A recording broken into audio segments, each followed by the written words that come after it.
மனிதர்களே நம்ம ஓடும்போது வந்து திரும்பி நீ பார்த்தீங்கன்னா ஜெயிக்க மாட்டேன். ஓடிட்டே இரு, யாரையும் பார்க்காத. தண்ணி குத்துறாங்க நீ ஓடிக்கிட்டே இரு, திரும்பி பார்க்காம போயிட்டீங்கன்னா நீ நம்பலாம்.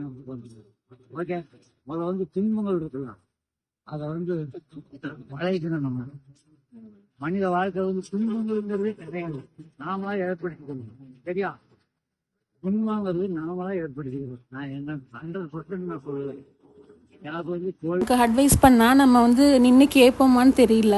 ஆனால் இவர் சொல்லியிருந்தது எனக்கு ரொம்ப பிடிச்சிருந்தது.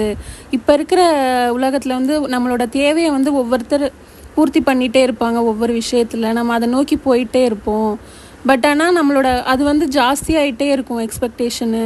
ஆனால் நம்மளோட தேவைகளை வந்து கரெக்டாக நம்மளே ரியலைஸ் பண்ணி அதை நம்மளோட தேவையை நம்மளே பூர்த்தி பண்ணிக்கும் போது நமக்கு ஒரு செல்ஃப் கான்ஃபிடென்ஸ் வரும். யாரையும் நம்பி இருக்க வேண்டாம். இப்படி இருந்துட்டோம்னா எந்த ப்ராப்ளமுமே இல்லை. முடிஞ்சால் நம்மளோட தேவையை நம்மளும் பூர்த்தி பண்ணிக்கிட்டு அடுத்தவங்களுக்கு நம்மளால் முடிஞ்ச உதவியும் செய்வோம். இப்படி பண்ணும்போது ரிலேஷன்ஷிப்பும் நல்லபடியாக இருக்கும்.